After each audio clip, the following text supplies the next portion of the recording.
Hello students, तो आज हम आप लोगों के लिए लिए क्लास 10th का फर्स्ट चैप्टर का ऑब्जेक्टिव रासायनिक अभिक्रिया। तो सबसे पहले हम समझते हैं कोई भी रासायनिक अभिक्रिया होता है, इसका होता क्या है। तो किसी भी रासायनिक अभिक्रिया में दो पदार्थ भाग लेते हैं और उस दो पदार्थ के भाग लेने के फलस्वरूप दो या दो से अधिक पदार्थ भाग लेते हैं, उसके पदार्थ लेने के फलस्वरूप जो नया पदार्थ बनता है उसे हम रासायनिक अभिक्रिया कहते हैं। क्वेश्चन ये बनता है कि जो पदार्थ भाग लेता है उसे क्या कहते हैं और जो पदार्थ भाग लेने के फलस्वरूप बनता है उसे हम क्या कहते हैं। तो ऑब्जेक्टिव पर आते हैं। पहला क्वेश्चन है किसी रासायनिक अभिक्रिया में भाग लेने वाले पदार्थ को क्या कहते हैं। तो कोई भी रासायनिक अभिक्रिया जैसे C+O2 दिए, ठीक है, इसमें भाग लेने वाला पदार्थ कौन है, C+O2 गोज टू क्या हो जाता है CO2। तो इसमें भाग लेने वाला पदार्थ कौन है, C+O2। तो इस ये कहलाएगा क्या, तो ये कहलाता है हमारा अभिकारक। और अभिकारक हमेशा क्या होता है, तीर चिन्ह के बाईं तरफ, तीर चिन्ह भी दिए थे उसके बाईं तरफ हमेशा अभिकारक होता है। अब देखिए अभिक्रिया जब कोई भी दो पदार्थ लेना है तो उसके फलस्वरूप कोई ना कोई तो नया पदार्थ बनेगा, तो उस पदार्थ को क्या कहते हैं, हम प्रतिफल कहते हैं। तो दूसरा क्वेश्चन हमारा यही है, किसी रासायनिक अभिक्रिया के फलस्वरूप बनने वाले पदार्थ को क्या कहते हैं, हम प्रतिफल कहते हैं। तीसरा इंपॉर्टेंट हमारा क्वेश्चन है, वह कौन सा परिवर्तन है जिसे हम पुनः प्राप्त किया जा सकता है, जिसे हम पुनः प्राप्त कर सकते हैं। अब देखो जैसे हम क्या करते हैं, कोई भी ऐसा परिवर्तन, जैसे आप क्या करते हैं, मोमबत्ती को जलाओ, तो मोमबत्ती को अगर हम जलाते हैं तो क्या हो जाता है, मोमबत्ती जलने के बाद मोम बन जाता है। तो फिर मोम जो पिघल के करता है फिर से हम क्या मोमबत्ती बना सकते हैं। तो ये कौन सा परिवर्तन है, भौतिक परिवर्तन है। अब कुछ ऐसा परिवर्तन होता है जिसे हम पुनः प्राप्त नहीं कर सकते हैं। जैसे वह कौन सा परिवर्तन है जिसे हम पुनः प्राप्त नहीं किया जा सकता, वो क्या कहलाता है, रासायनिक परिवर्तन। अब जैसे कार्बन और ऑक्सीजन को मिला है तो ये क्या बन गया, कार्बन डाइऑक्साइड। अब क्या हम कार्बन डाइऑक्साइड को से कार्बन और ऑक्सीजन कर सकते हैं, नहीं कर सकते हैं। तो ये कौन सा परिवर्तन हो जाएगा, रासायनिक परिवर्तन हो जाएगा। तो जिसे हम सीधा समझो, जिसे हम पुनः प्राप्त रिवर्स करके नहीं प्राप्त कर सकते। जैसे हम किसी भी लकड़ी को जलाएं, ठीक, किसी को अगर हम लकड़ी को जलाते हैं वो कोल प्राप्त हो जाता है, फिर कोल से क्या हम कोयले से क्या फिर हम लकड़ी प्राप्त कर सकते हैं। तो लकड़ी का जलना क्या है, कौन सा परिवर्तन है, रासायनिक परिवर्तन।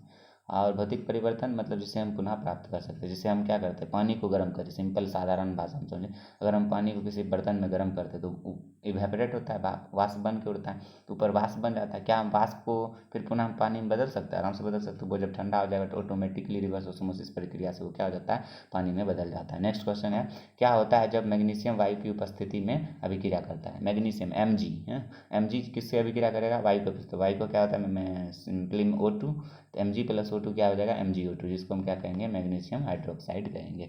ये था हमारा 5 क्वेश्चन। आगे देखते हैं क्या क्वेश्चन।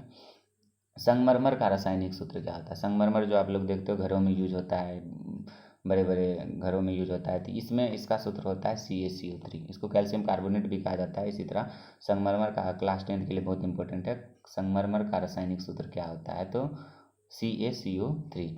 जब दो या दो से अधिक पदार्थ आपस में सहयोग करके नया पदार्थ बनाते हैं तो इस अभिक्रिया को क्या कहते हैं। जब भी कोई दो पदार्थ, जैसे मान लिए हम क्या दे दिए, वही कार्बन ले लिए, दूसरा हम क्या ले लिए, ऑक्सीजन ले लिए, दो पदार्थ मिला, इसके फलस्वरूप क्या बन गया, हमारा कार्बन डाइऑक्साइड बन गया, CO2 बन गया। तो इस दोनों अभिक्रिया को क्या कहते हैं, संयोजन। क्यों कहते हैं संयोजन अभिक्रिया, अभिक्रिया का आंसर है हमारा क्या है, संयोजन अभिक्रिया। संयोजन अभिक्रिया हम इसलिए कहते हैं कि ये कार्बन और ऑक्सीजन जुड़ रहा है, संयोजन मतलब जुड़ना, और जुड़ करके एक नया पदार्थ बन रहा है, उसे हम क्या कहते हैं, संयोजन अभिक्रिया।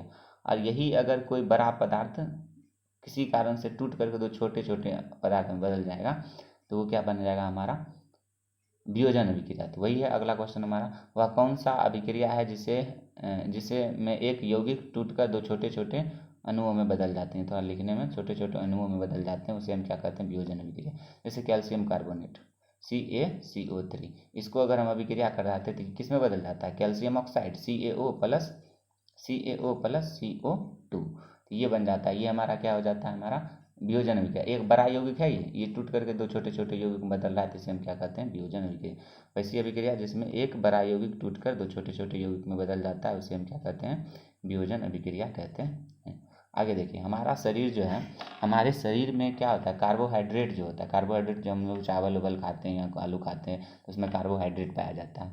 तो वो जब हमारे शरीर में क्या होता है, डिफर्टिलाइज होता है, वो जब टूटता है, उसके अणु जब हमारा टूटता है तो किसका निर्माण करता है, तो इसका किसका निर्माण करता है, ग्लूकोज का निर्माण करता है। ग्लूकोज का सूत्र क्या होता है, ये भी एग्जाम में आ सकता है, C6H12O6 ये होता है, और ग्लूकोज का ही निर्माण होता है जिसके कारण हमारे शरीर में एनर्जी होता है। अब देखिए हमारे पेट में कौन सा अम्ल पाया जाता है, तो हमारे पेट में जो सबसे अम्ल पाया जाता है वो होता है HCl, हाइड्रोक्लोरिक अम्ल जिसको कहते हैं हम, वो पाया जाता है। अब इस अम्ल का काम क्या होता है, तो हम भी जब भी कोई भोजन करते हैं उस भोजन को पचाने का काम कौन करता है, HCl। अगर किसी भी व्यक्ति के पेट में अगर HCl अम्ल नहीं पाया जाएगा तो वो भोजन को सही रूप से नहीं पचा पाता, जिसके कारण उसे विभिन्न प्रकार की समस्या का सामना करना पड़ सकता है।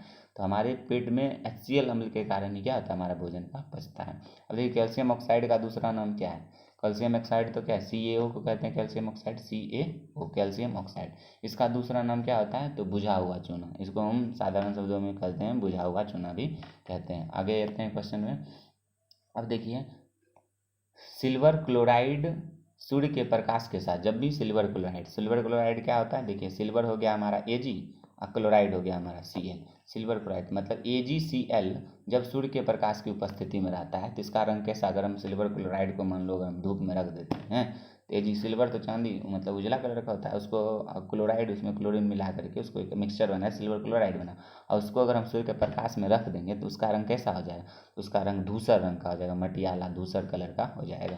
अगला देखिए वह कौन सी अभिक्रिया जिसमें ऑक्सीजन की वृद्धि होती है, तो वैसी अभिक्रिया क्या कहलाता है, उपचयन अभिक्रिया कहते हैं। ये एग्जाम में पूछ दिया गया था, बहुत बार पूछा भी गया है। वह कौन सी अभिक्रिया जिसमें ऑक्सीजन की वृद्धि होती है, घुमा के भी आपको पूछा वह कौन सी अभिक्रिया जिसमें ऑक्सीजन की वृद्धि होता है, तो हाइड्रोजन का ह्रास होता है। ऐसे भी पूछ सकता है वह कौन सी रासायनिक अभिक्रिया जिसमें सिर्फ हाइड्रोजन का ह्रास होता है, तो इस सब का आंसर हो जाएगा उपचयन। और इसका दूसरा नाम है ऑक्सीकरण।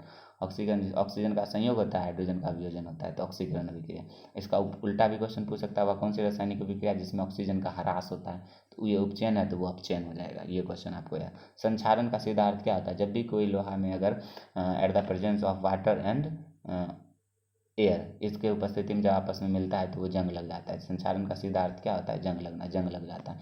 उपचयन तथा अपचयन की सम्मिलित अभिक्रिया को क्या कहते हैं, जब किसी रासायनिक अभिक्रिया में उपचयन और अपचयन दोनों अभिक्रिया होता है, ठीक है, ऑक्सीकरण अवकरण, ठीक है, दोनों अभिक्रिया, तो उस सम्मिलित अभिक्रिया को हम क्या कहते हैं, रेडॉक्स अभिक्रिया कहते हैं। आप लोग पढ़े होंगे, आपके सब क्लास में पढ़े होंगे।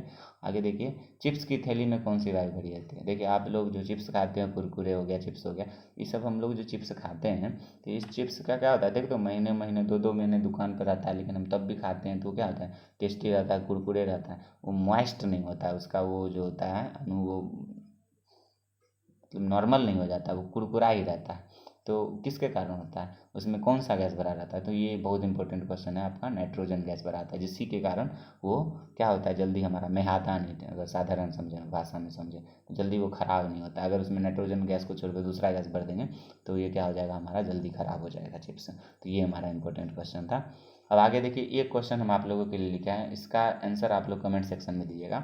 H2O होता है ना, H2 कोई भी रासायनिक अभिक्रिया लिखते हैं जैसे H2O हो गया, या कैल्शियम ऑक्साइड लेंगे जैसे कैल्शियम कार्बन CaCO3 लिख दिए, ठीक है, तो इसमें सब चीज़ में लिख रहे हैं ना, जैसे या कार्बन डाइऑक्साइड लिख दिए, हम क्या लिख दिए, CO2 लिख दिए।